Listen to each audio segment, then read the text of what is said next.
Yeah. Right. Brilliant. Thank you so much for joining me from Australia. Hello. Hello, hello. So how do you pronounce your surname, Andrew? It's Yo.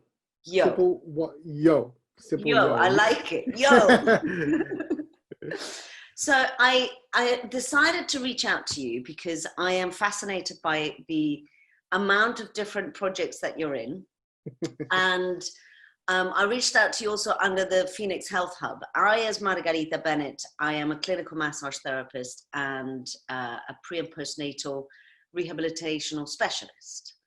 But with the Phoenix Health Hub, the reason why I've created it is to provide information to the world about loads of different methods of healing or working with your body. And moving away more from the conventional pharmaceutical world. And hence, when I found you, I thought, oh, that sounds really interesting and very different. And hence why I reached out. And I'm very grateful that you have agreed to be interviewed. Where in Australia are you, Andrew?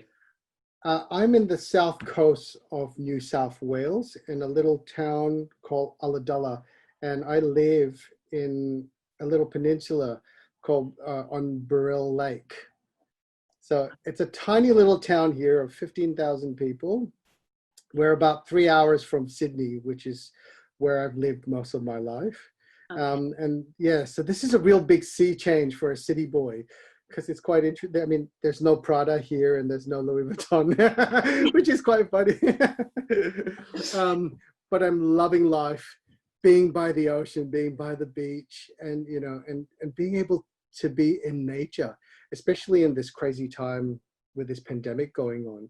I'm kind of glad I'm not living in the middle of the city, being cooped up in a little apartment.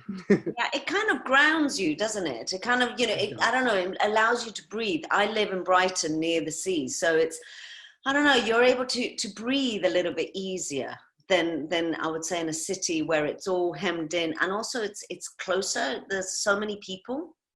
That's right. That's right. It's just nice to have the space, you know. It's the first time in all my life that I've been able to have my own garden, my own veggie patch, you know, and really enjoy being outdoors all the time. Yeah. Yeah. So, well, that leads me, because I presume that being outdoors is, as I well know, being outdoors and being in nature is incredibly healing for people. But that leads me to the kind of, you are a herbalist. Correct me if I'm wrong. Okay. Mm-hmm. You're a herbalist. You deal in, you've got a background in Chinese herbs, Western herbs. You've got your Teapot Teas, which you sell. That's but right. They are not the standard teas, as we English would say. They're slightly magical, aren't they?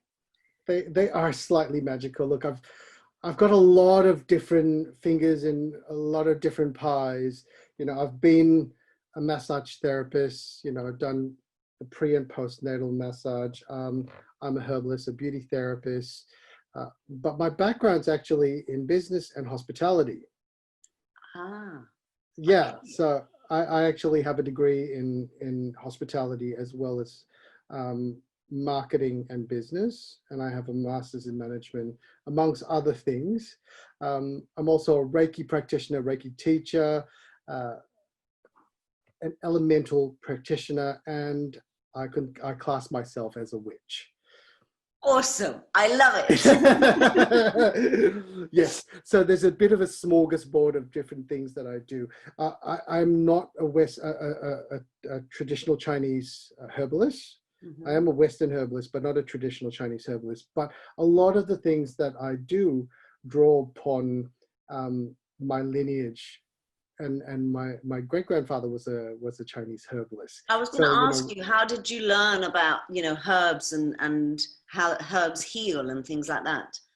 Yeah. So as a young child, you know, we always turned to Chinese medicine, as much as my parents were very much for Western medicine. But if there were anything that we couldn't deal with from the Western front, we would go to a Chinese herbalist.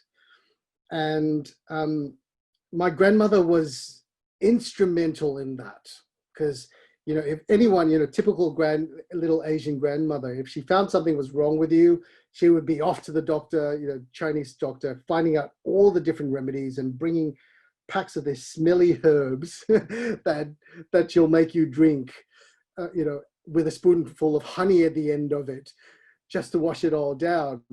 And so, yeah, as I progressed in my life, one of the things that really excited me was the holistic industry, the beauty and spa industry. So I worked for Raffles Hotels International for about 5 or 6 years, and I ran their world-class Amrita Spa. And after I left the Raffles Hotels, I actually opened up my own holistic day spa in Surrey Hills in Sydney for about 8 years. So we were a specific holistic day spa with massage beauty. We had acupuncturists that specialized in what do you call it, fertility. We had naturopaths that worked with anxiety, hypnotherapists, and a whole smorgasbord of different practitioners.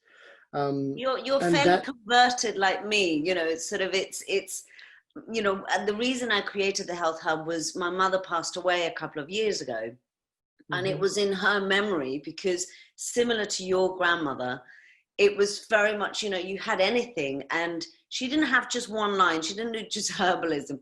She did herbs, she did acupuncture, she did Reiki, she did, you know, sort of, she would find anyone to go and help. And it was always the alternative medicine that really worked. You know, exactly, obviously, right. You know, if you're going to take an antibiotic on something, it's going to heal it. But the repercussions of it are going to be fairly massive onto your body, especially if it's a regular issue. Whereas, you know, sort of, I find that alternative medicine really tries to find the nits and crannies of what the problem is with the person. And I presume that as a herbalist, that's something that you've noticed or that you focus on?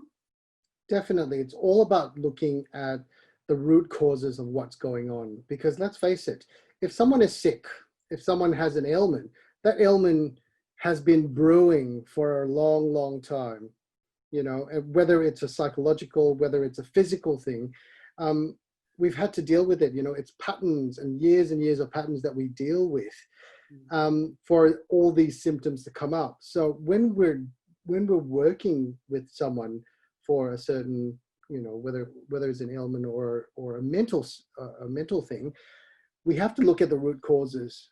And when we do that, we actually find that you get much better results, and people actually stick to it because it becomes part of their lifestyle, you know. And that's what Teapot Teas, how Teapot Teas really came about, because I, as a child, loved the ritual of tea. It's interesting because when I was a very young child, we used to go to the Raffles Hotel, and I had a little French friend called Jean-Louis, and we would sit there having cucumber sandwiches and high tea in this, you know, opulent hotel. And, you know, I never realized that I would end up working for them one day. And amazing, isn't it? It's all these synchronicities. So, and I really truly believe that it's these synchronicities that bring us to where we are, because what we do is very much already written. We're just growing into that body, into that spirit of ours. And, you know, and it's the universe telling us and showing us signs of where we need to go and where we need to really show up. Yeah, so. Completely. And it's really interesting because the universe keeps sending you little signs, and it's whether you're opened enough or aware enough to kind of go, okay, well, that's the direction I need to go down. And many times we don't necessarily go down it because we just don't see it unless it's just like here. That's correct. You know, and it is, well, I mean, I believe it is completely intertwined, and that our path is, we have various paths and they're all laid out, and it's just depending on which path, but they all lead to to the end part. Does that make sense? Definitely, definitely. And that was the thing that I found when I was with my own day spa. We had a tea dispensary, and that was always my little, it's my beautiful moment. You imagine yourself being this crazy herbalist. You're picking out herbs, making out concoctions. But unfortunately, when you're making therapeutic doses, or therapeutic teas, they just taste like crap. They're horrible. They're horrible. Yeah. So when I finally closed my spa down due to end of lease, I went into a venture with a girlfriend of mine, and we opened up a holistic pharmacy. And one of the things that I really wanted to keep going and keep the line going was the tea. So that's how Teapot Teas was born. And within a week, we had 5 different flavors. And by the time the end of 2 weeks, I'd come up with 20 different flavors for different ailments. Yeah. And because I also have a background in hospitality and chefing, flavor and taste was really important in it. And so I brought all my different modalities that I've learned, my vocations that I've learned, and really poured my heart and soul into the teas. So the room that we're in now, my office, which is also the blending studio for the tea, is gridded with record keepers. So if you're not familiar with little quartz crystals that have record keepers on its face has little triangles in it. Okay. On the face of the crystal. And we believe that these little record crystals are record keepers to the Akashic records and the crystalline grid that we're in on the earth right now. So it holds a lot of the information that gets channeled into us, so that it will spark off like a talisman. It'll spark off an insight that will help me blend, or whoever is in the studio, to blend those teas. It's also meant to keep the integrity of the blender. Every single one of the flavors that we have, and we've got 42 flavors here, all resonate with a crystal. So we infuse the energy of a crystal into the tea on top of the herbs and its benefits. All the crystals that we have fit on the flower of life. And before the teas leave to a restaurant or to a retail shop, they get a sound bath of crystal bowls as well, so that they'll get so we've got the sound therapy, that vibrational therapy that goes into each of those teas and allows the integrity of the teas to really shine. And tell me a little bit, I mean, I know a lot about crystals, and I'm very much into that world, but obviously our audience is not necessarily going to be into that world. So can you talk to us a little bit about crystals? Because I don't have the enough knowledge to explain it in such an eloquent way. Crystals are just magnificent things, I mean, imagine a crystal. I know, they're so beautiful. I work with a lot of crystals. I wear a lot of crystals. But, think of a crystal as a tuning fork. Each crystal has a formation, a sacred geometry to how they form. And each of those formations allow them to vibrate in a certain way. So, if you think about vibrational healing and think about your crystal or whatever you're using is a tuning fork. It helps you tune into that vibration that will help your body heal. Okay. So that's how I like to see, crystal healing, how crystal healing works. This is why for centuries people would have, like the Egyptians had quartz beds that they would lie on for healing. You'll find that in a lot of different religions, they would wear them on their breastplates that would help align themselves to a certain energy. And so that's how I like to see, and that's what I like to attune each of the teas to the vibration. So say we are all one. This is one of my favorite teas. It's our cosmic hippie lala tea, I like to call it. Okay. Most of my teas are done for therapeutic. This one is more of an energetic tea. Okay. And it's, I like to call it the cosmic. I mean, a girlfriend said to me, you need to make a cosmic tea. And I thought, what the hell is a cosmic tea? And she said, you'll know. And so this tea actually has 25 herbs from different parts of the plant, whether it's the root, it's the leaf, the berry, the bark. It also comes from 5 different continents. All the ingredients come from 5 different continents. Wow. The crystal for it is Herkimer diamond. And Herkimer diamond is a quartz that is known for its oneness capabilities. They're most amazing, shiny little crystals, usually with double terminations. And that particular Herkimer diamond that I just showed you has been to Egypt 4 times together with the first lot of tea. Oh, wow. Okay. And we've brought it into all the major temples during eclipses, blood moons, you name it. We've done it in every single one of those before, and attuned it to that energy. And of course, Egypt, is like the center of the universe. In many of mythologies, we talk about Egypt being the center of the universe, center of creation, and where energy it's a great portal for that. So yeah, so that's how the sort of in Mexico, there's quite a few, aren't they, kind of major portals that send that massive energy flow. That's correct. And that's how this tea was created. It was created with the idea of being connected to one another, being connected to our environment. It is also the tea that I teach tea leaf reading from, because it's such a pretty tea. I'll pull it out of the bag. But if you can see it, it's the most pretty. Yeah, it's absolutely stunning to work with. Amazing, amazing. So you do tea readings. So before we go into the tea reading, I want to ask you just one thing when it comes to the crystals. Where did you learn all this information? Oh, I think it's just been a fascination. Through the years, huh?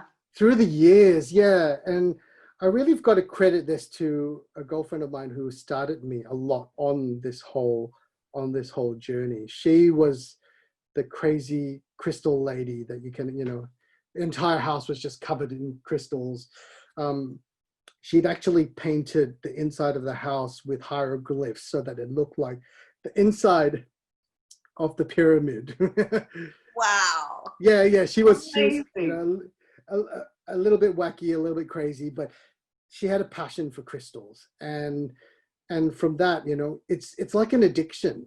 Mm. Once you pick one up, you're like, oh my God, I need another one. And oh, this is for this and this is for that. And I need to have them all. Well, the thing is, I work with chakras a lot, and I always interlink the crystals to the chakras, because the crystals, 1, their color, 2, the resonance, 3, sort of when light hits it, how it bounces off. I always, sort of visualize it as a kind of, how can I explain it? It's kind of like the figure 8 that goes through so many different things, not only us as human beings, but the crystals, the light, the moon, the sun, it's all interlinked very, very deeply. And that's why, there are so many different ones, and they're all different colors. Yes. For different things, for different issues, and it's how they have been created. I was going to say made, but obviously nobody physically made them, if you know what I mean, apart from the universe. The universe, yeah. Crystals are just amazing, that I feel as though it holds the history of our universe in it.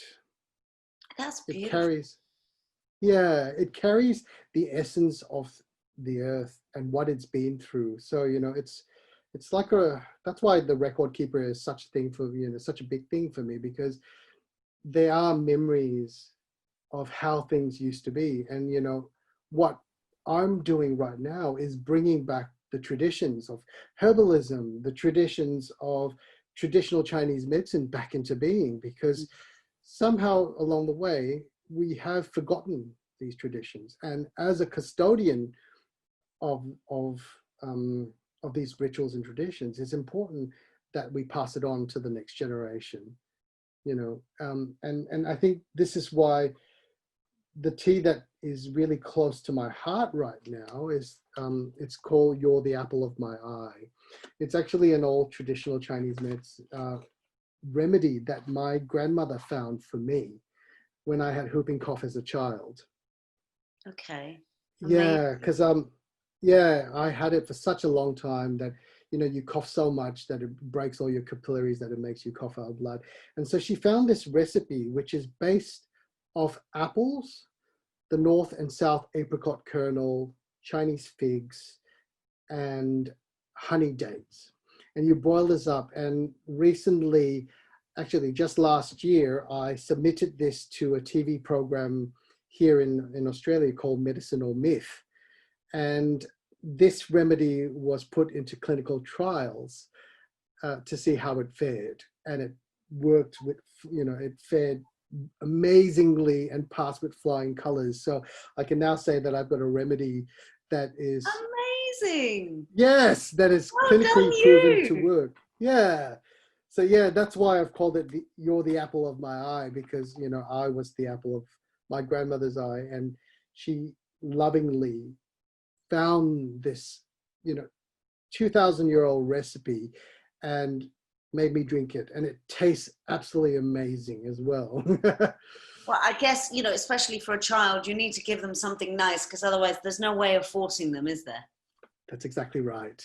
That's exactly right. Yeah. Yeah. So that's really how the teas have come about. You know, a lot of them are an idea, an ailment, or a memory, or something. You know, sometimes I'm trying to recreate a flavor profile for specific reasons. Yeah. Yeah. I mean, you know, I thought it was very beautiful what you just said, that, you know, sort of we're the custodians that are passing on down the generations all this information. And you're so right, because so much of our Western world is so built on the big pharma, and especially now, you know, it's a real contentious issue. It's quite frightening. I find quite frightening how it's slowly taking over. You know, I don't know how it is in Australia, but here various holistic shops and homeopathy are being kind of closed down, or you know, sort of certain remedies are being taken off the shelf that you could have gotten from a pharmaceutical place, you know, sort of very simple, like arnica or whatever, you know. And you kind of think, wow, it doesn't have to be chemical. You know, if you think back and you think of remedies made of, you know, sort of roots and leaves and just how the Indians used to make, you know, I'm from Venezuela, so we have the Yanomamis.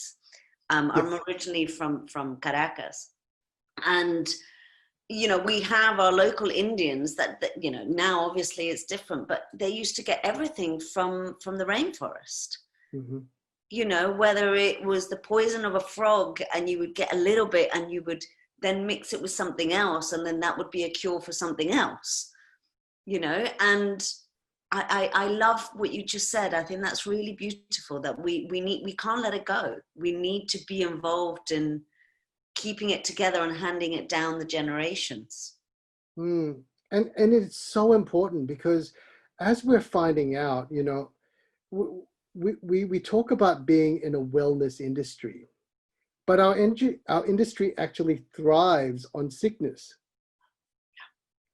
you know. And as we're moving forward, you know, we look at the old ways. The old ways were about prevention rather than just finding the cure. It's about learning how to sustain yourself in a much holistic way. And this way also allows you to be connected with nature and with what is going on, you know, because I think that is really, really important, that we are connected with our earth. And as our earth is being depleted and dying, so are we as a human race in many ways. And so people like us who are custodians need to come back. We are those, like Andrew Harvey would say, we are the divine rebels that need to work to move forward and make those change.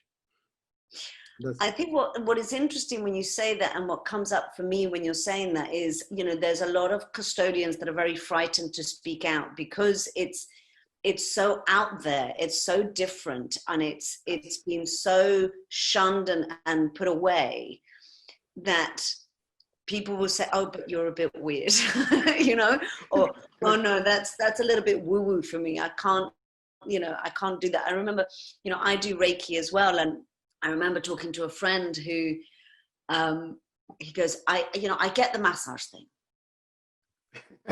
Reiki thing? What is that Reiki thing? And I'm like, yeah, but you can't, just because you can't see it doesn't mean that it's not there. You can't be arrogant enough to think that the energies aren't around us. I mean, look at the sea. How does the sea move? It moves because of the moon. But you can't physically see the energy flow moving it. Yeah. And that's what I find really personally quite challenging is the dealing with the mentality of people that are not into what I would consider the woo-woo side of life. Yeah, and sometimes you can only lead a horse to water. Yeah. And that's all you can do. And sometimes it's not about trying to convert someone, or because that's one thing I hate the most, having something shoved down my throat and say, take this as the gospel. I like to be able to see and feel, and sometimes what we're here to do is just spark an interest, spark the curiosity, get the cogs turning. And if they don't want to believe it, that's fine. That is their prerogative. But we have been here, witches have been here for thousands of years. They are the original doctors, herbalists. Yes. That's what people used to go to have remedies, to do whatever you can imagine. The druids did that, the witches did that, the shamans did that. And this is us really paying homage to all of these people. And bringing back these traditions. Absolutely. But I think, with the witch hunting past,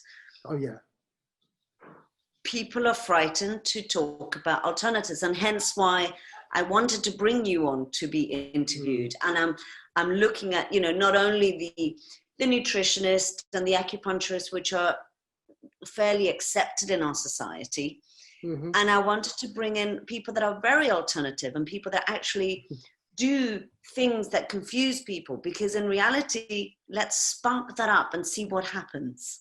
Yeah. So let's talk about your tea reading. How does that work? I do a very different version of tea reading, because your traditional tea leaf reading is done with either black tea or green, usually black tea, and you look for patterns and images in there. With mine, because of my background as a herbalist, I've actually brought herb lore into it.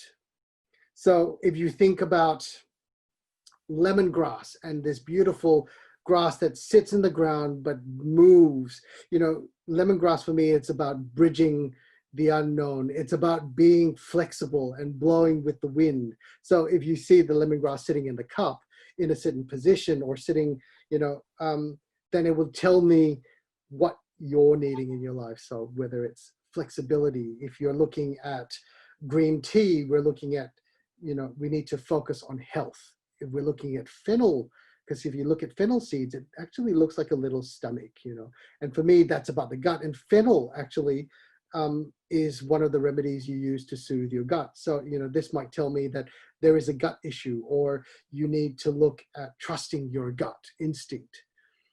Okay, so you have all of these different herbs in your herbal reading. So depending on which bit of the teacup you're looking at, it will tell you which area you're looking at. That's correct. That's correct. And also, the traditional tea leaf reading, you would look. So this is my own deck of oracle cards that I've published and illustrated myself, they would have different meanings. So like the lady, a man, or the child. So you'd actually look for little images like that in your teacup, or the sun. So, you know, the sun talks about illumination. It talks about happiness. It talks about, you know, the day, things that are happening during the day, how to be expansive.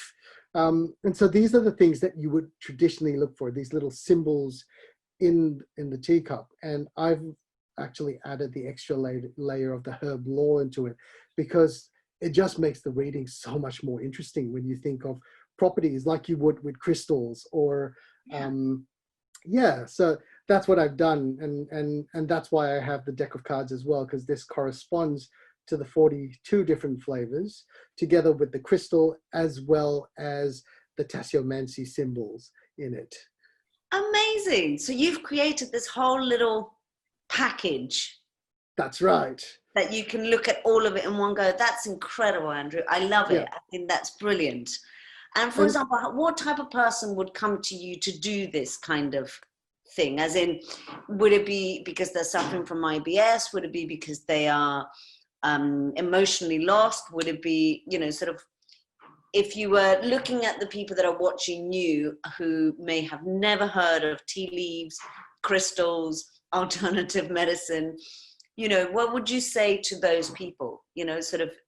What would you? That's an interesting one. Well, once upon a time, it was always about the consults, people coming in with specific ailments. Mm-hmm. Now I'm working more on an energetic level and looking to find patterns and behaviors to how they've come into being. And one of the things that I've had to work on myself has been authenticity and acceptance. Mm-hmm. And so my role now is to inspire transformation within themselves, whether it's energetically, you know, health, or mentally, physically, you name it. But my main thing is to inspire people to find their authenticity and self-acceptance, because it's when we find that self-acceptance that we can really live our true authentic lives. And when we live in an authentic way, everything just flows. Yes. You don't have the habits, the patterns, the behaviors, the conditioning that we've worked with. And you'll find that as you understand yourself more, these physical ailments themselves will slowly disappear, because you're understanding, you're mastering who you are as a person. It's really interesting you say that, because the way that I work energetically and anatomically. Mm-hmm. That's my route to working with people. And when I say anatomically, it's more on a chemical level. Okay. So many people say to me, you know, how did you, you know, my shoulder hurts, what's going on? And I will ask questions as to not only what they've done physically, you know, because it could have been an impact of an injury, but it could have been an injury that they had when they were 4 and they're 52. Okay, so it's become a kind of blockage in that area. And then for me, I always say to people, you know, sort of envision that you're just a very complex cucumber, because all we are is water and chemicals. Mm-hmm. And when we're looking at water and chemicals in the physical vessel, every time you have a reaction, every time you have a feeling, every time you breathe, you eat, you do something, you are changing the chemical reaction of your body, of the actual vessel. And if you have too much adrenaline or too much cortisol because you're a super stressed person or you're a really angry person, that's going to impact a specific area of your body. And what we need to change is not only how you approach it, but change the physical space of that area that is in pain. And as you say, if you suddenly learn to be whole and learn to flow, then the chemicals will flow naturally. and there's no blockages. There's no equivalent, what I call dams, dams of emotion that don't allow the liquid of your body to flow as it should. And suddenly when you let it flow as it should, it just goes and everything just moves. Yes. So it's a lovely way to see how we work in a similar but separate way, if you understand what I mean. Well, at the end of the day, all of us have a very, very similar goal, whether it's a physical or a mental thing, and I see that changing in my work as well. So where once upon a time, I did more hands-on healing, like the massage, I had my own modality called holographic core healing, which is very, very similar to yours. I would find the trauma within the body, or where it's stored within a muscle or within, a part of your body. And we would work on that and supporting with talk therapy. Yeah. Now I'm finding that I'm moving away from that because I'm able to channel that message much clearer now. I can work from it, looking at the patterns and the astrology and, the working with the cycles of the body and understanding how that works. So, whether it's an age group where a trauma had occurred and, someone chose to believe this belief system and has carried with it their entire lives. And that becomes a pattern, a habit. And, and that's what we're here to do. We're here to recognize it, like your whole mindfulness, your Vipassana meditations, all of that. It's about understanding where it is, acknowledging that it's there, and then allowing that to be released. Yeah. So that we can actually clear that. And you don't need to release it. Let's say if it's a trauma with a specific person or a specific pattern because of a dynamic of relationship, you don't have to release it with that dynamic or relationship. You can release it yourself. That's exactly right. But it's learning and having the tools to be able to release it without having to say, okay, you need to sit down with that person and have that conversation, because it's not going to work, because that person that you're having the conversation with is not in the same energy plane as you. Yes. And a lot of times, the stuff that you hear from that person, that issue that you have with that person, you've chosen to take that on. It might not have meant it, but you chose to carry that and live it. Yeah. And I know that from my personal background, because, I've had a really interesting relationship with my father. He being a very traditional Asian man and me being a very flamboyant gay man, that has always been, and it's interesting because my dad has always worked in hospitality in his entire life with gay people all the time, but he found it very hard to accept me. But for me, I realized that it actually took a few times of me speaking to him and understanding where he'd come from, that it's actually not me needing to find the acceptance from him, was me needing to really accept who I am as a person and, what I have to give and what I have to show to people, that it makes you see things differently and understand and accept the differences. Yeah. And, if we can accept those differences within each other, we accept them for whom they are. Lock, stock, and barrel, the good, the bad, the ugly. Challenging though, for many, challenging for Very. most.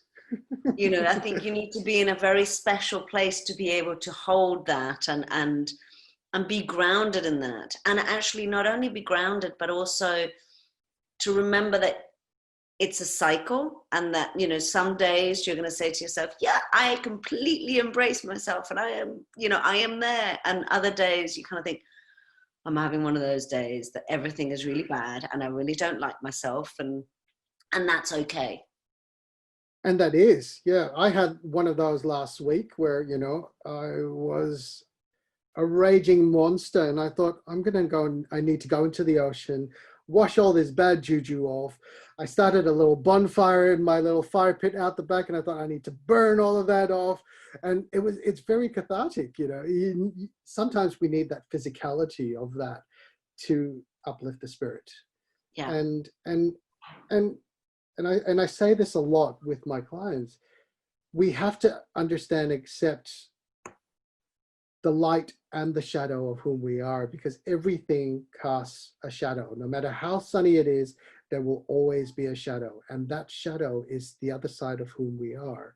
And, we can hide it. We can fold it up, tuck it into a little bento box and, stick it under the bed and never see it again. But if we never see that, we never honor the true nature of whom we are. And it's so important. Yeah. When you say it brings the vision of Peter Pan, Peter Pan with his little shadow, and how his little shadow just went off and did its own thing. And he lost who he was because his shadow went off and did his own thing. And the only way that he became whole was when he sewed the shadow to his shoe. Do you remember? That's right. I'm going to use that analogy. I love that. But it's, it is true. And it's sad, because I wonder whether it's because society says that we need to be in a certain way, in a certain method. Again, sort of, we shun what we don't understand. We shun what we have difficulty with.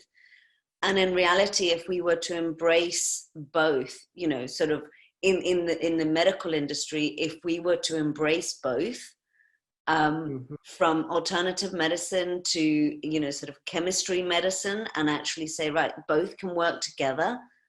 God, could you imagine what world and planet we would be on? It'd be amazing.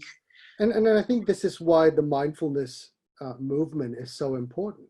It's not just being mindful about what's beautiful out there, because let's face it, the world is not, unicorn fart and unicorn poop, because it's not that way.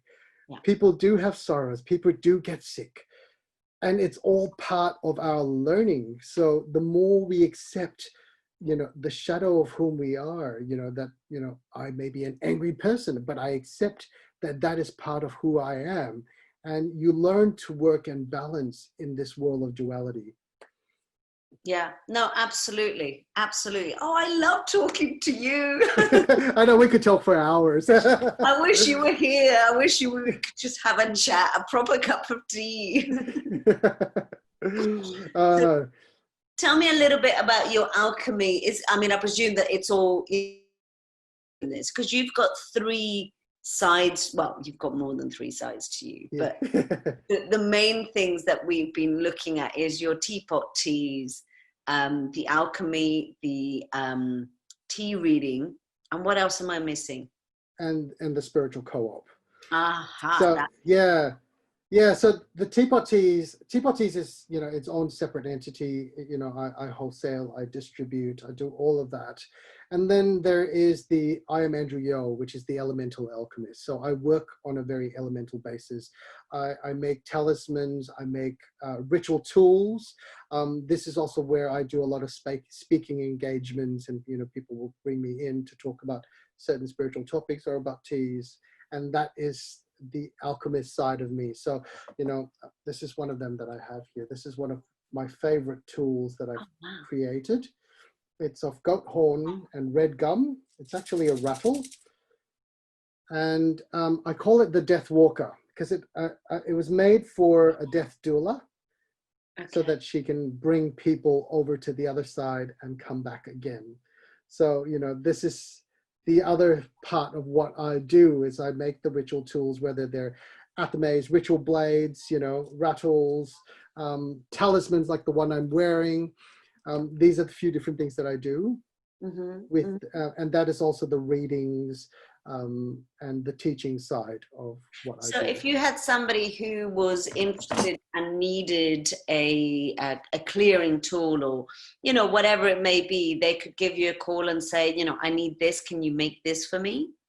Correct. Amazing. That's exactly right. Yeah. So I do anything from athames, which are ritual blades, to talismans. And I love, talisman and amulets, because talismans kind of hold all the power in there. And it reminds you, like that tuning fork I was telling you, it allows you to tap into it. So like the one I'm wearing today is a double pink damburite. And damburite is all about connecting with the divine as well. With the pink, it's about connecting with your heart and softness, and looking at the what you call it, the formation of it. It's kind of straight and long, and it's like a beautiful channel that helps you attune to that energy, or, you know, whether it's Reiki or whatever you want to tune to. So yeah, I love working with these ritual tools, because this again brings back past lives, things that we have worked with, you know, shamans, witches, you name it. They have brought these tools, and, you know, and I'm bringing these rituals back into the modern 21st century. And so that amazing. I love it. I had no idea that you did this bit. This is brilliant. Awesome.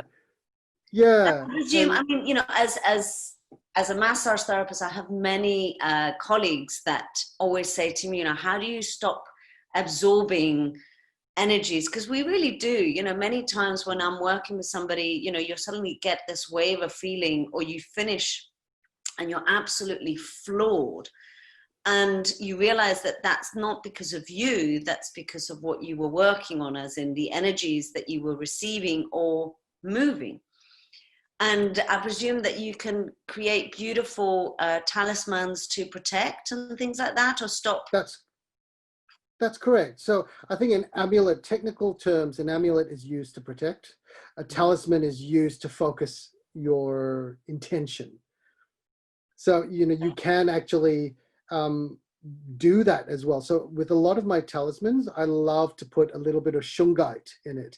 And shungite is great for, you know, EMF frequencies. It's a great protector. So that helps to really protect your aura, your you know, your soul, and from the people that you're working with as well. So it's a nice way to keep that. But then, you know, if I'm blending tea, for instance, I would like to be a channel so that I could bring in, you know, whether it's universal energy, Reiki energy, and channel that into the teas while I'm actually blending it. So the talisman will help keep me aligned while I'm doing that. Yeah. And it could be for different specific purposes. So each of the talisman that I make usually has a name, a purpose, and, you know, the properties of the crystals will all be brought into making one of these objects. Beautiful. Amazing. Amazing. I love it.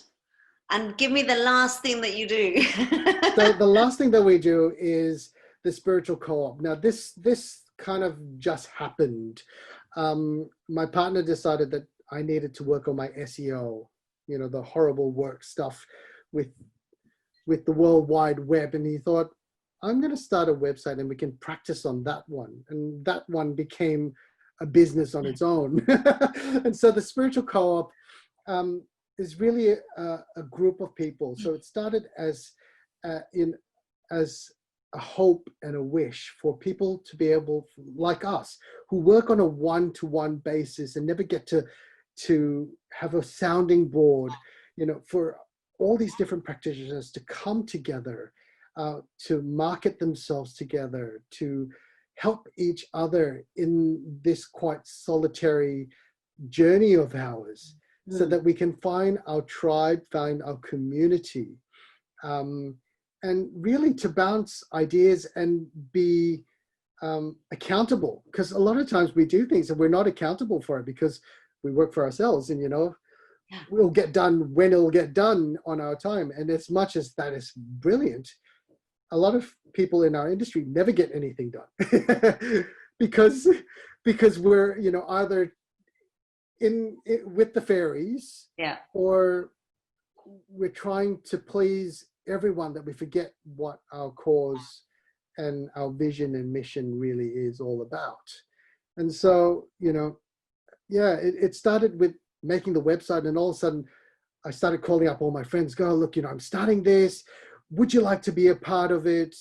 And from that, we launched a directory, a practitioner directory. And with COVID hitting, we decided that we needed an avenue so that we can actually promote our businesses. And so we, on every weekend of the month, we have a virtual market.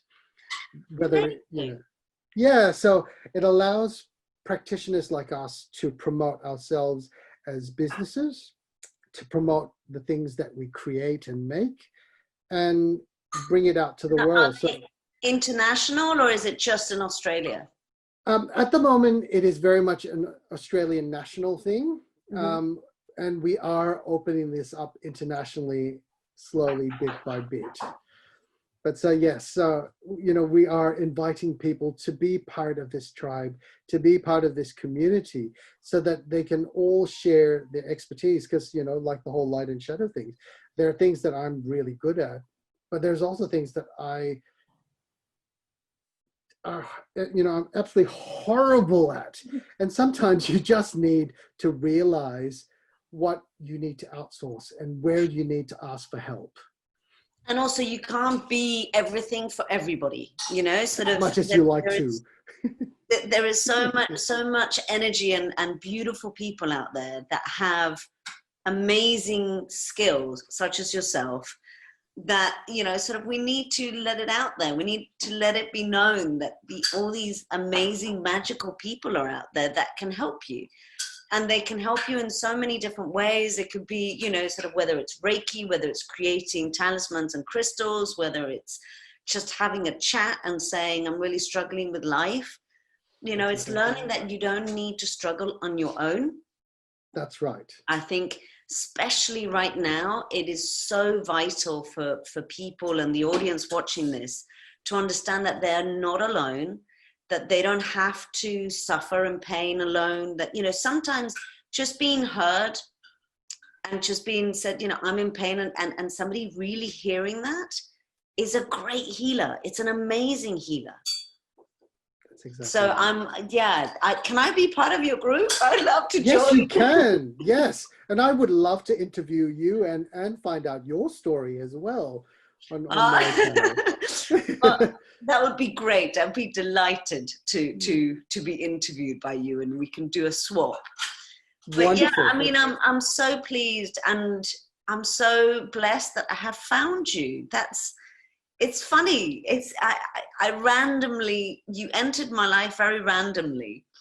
I was in a quite a difficult, challenging place at the beginning of COVID, and I was watching, you know how you suddenly, I don't know how it happens, but you end up watching YouTube videos or live videos. Yes. And you don't know how you get into it through Facebook. And I watched one guy and I was like, okay, you're just a bit too scary, and I'm going to move from you. And then you appeared into your, the live thing that you do. I think it's this, the kettle one. Tuesday Teapot thing. Yeah. And where you're bringing out cards and all your colleagues are bringing up cards. And it was just like, wow, I was fixed. And I think it's so important right now because the energy is so heavy and the changes are so rapid. I mean, we're forced into isolation, and, you know, energetically, that really talks about us being still enough, being in our space so that we can actually see what's going on and work our soul purpose out. And, you know, and again, for practitioners like us, it's stepping, you know, away from behind our businesses and actually showing up, because let's face it, a massage therapist, an aromatherapist is an aromatherapist and a massage therapist. What makes us stand out from the other person is who we are. Yeah. And that's why, you know, people, you know, your clients have been to you for years. And, you know, I have clients that have been coming to me for 15 years, and we still work on that because it's that rapport that we have with them. It's that connection we have. And it's what keeps them coming back. Yeah. Yeah. And, you know, it's interesting that you say about, you know, sort of this time of COVID and the lockdown. It is amazing, you know, sort of not only energetically what's happening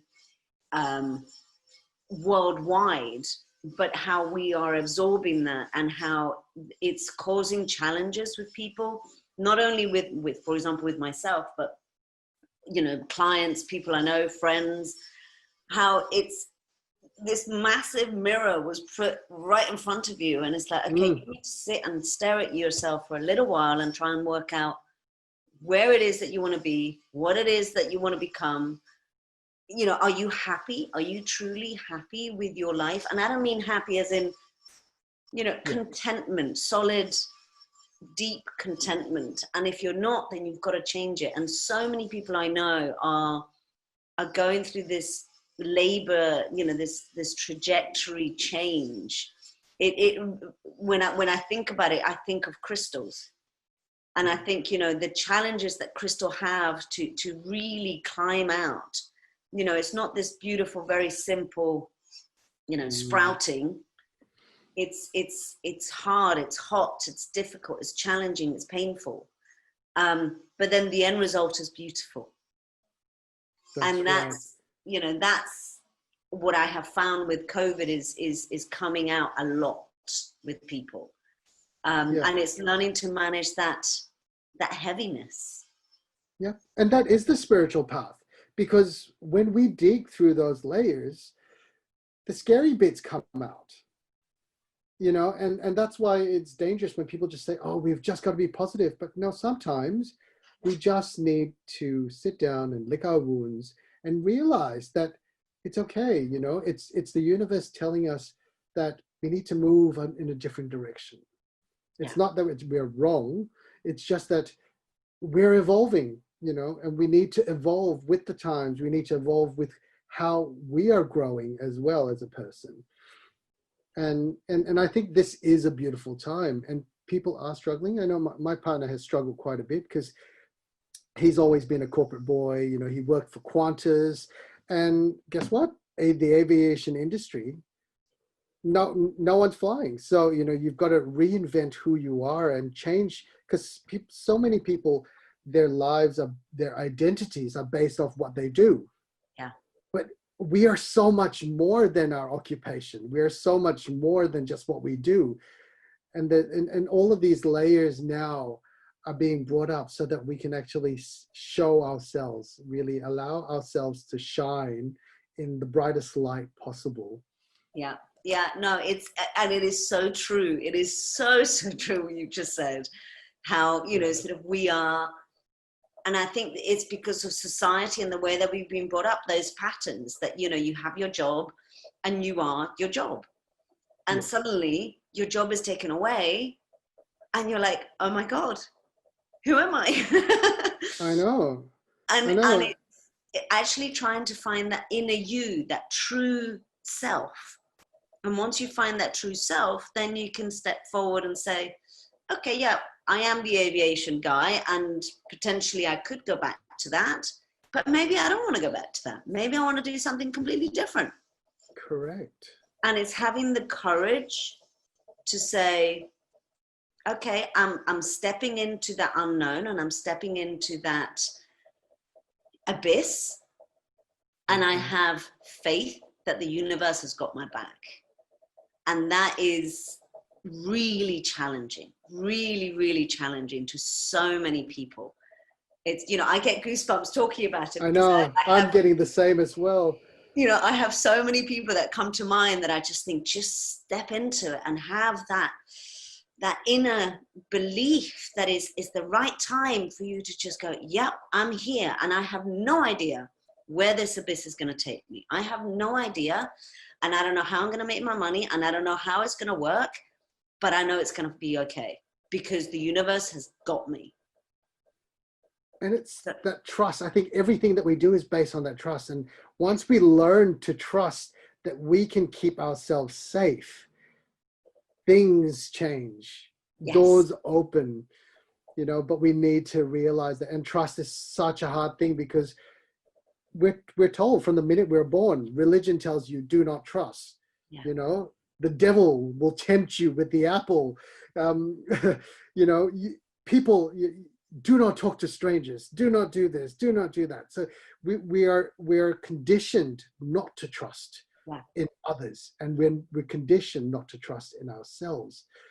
And so, you know, this is a habit that we need to break, and we need to come back and realize that we can take care of ourselves.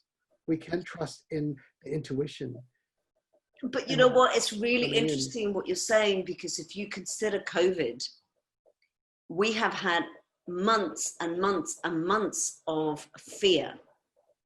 and months and months and months of don't trust, don't touch this, don't go out, don't do this, don't breathe, don't exhale, don't cough, you know, and it's suddenly this trust is really highlighted, that it's being taken away from us. And we've got to step into it and say, okay, yeah, I get what's happening. I may believe it, may not. I might have trust issues, but I need to take the step forward that this isn't about, it's kind of, we're missing the point, guys. This isn't about COVID. This isn't about the pandemic. This isn't about what's happening right now.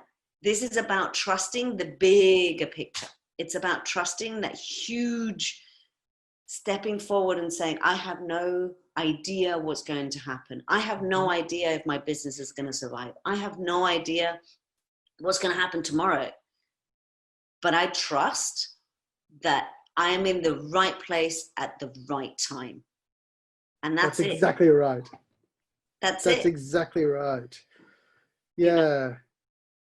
So, and that is such a big thing, isn't it? I mean, we can talk about trust for 100 years, and you know, there will be layers and nuances of that we will work through. And even now, you know, as people who are spiritual and are working on ourselves, those layers are coming out to show itself. Yeah. And we just need to realize that nothing, well, not nothing, but everything is just the way it's meant to be.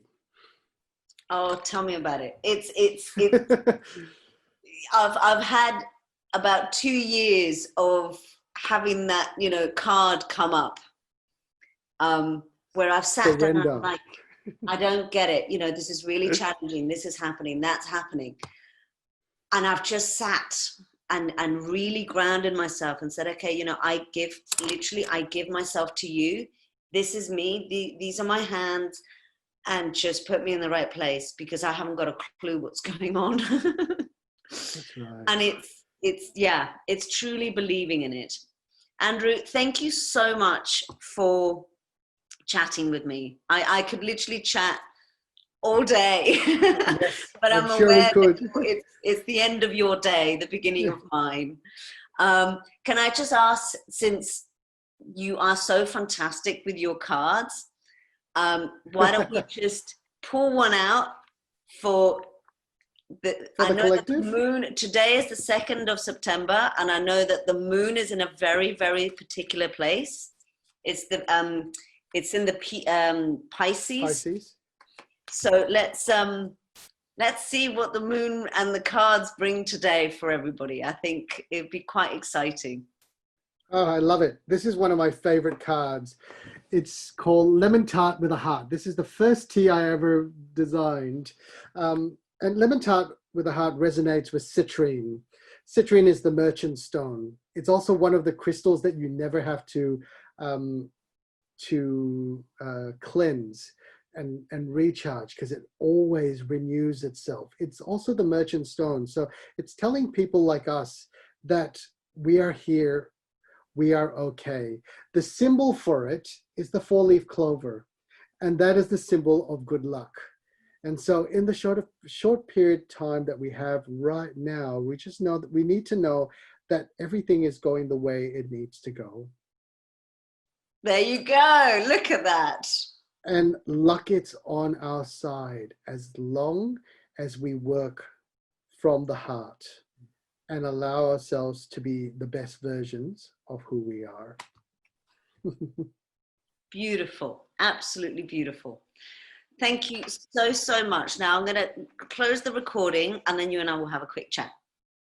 Thank you so much for having me on. It's been an absolute, it's been a lot of fun, especially because we've actually never met before. I know. And we've never spoken before. So I know. Yeah. It's like I've known you all my life. I know, and this is the soul family, isn't it? It is. Right. So just before we go though, if somebody wanted to reach out to you, if somebody wanted to get a talisman, if somebody wanted to, you know, whatever, all the wonderful things that you do, how can they get hold of you?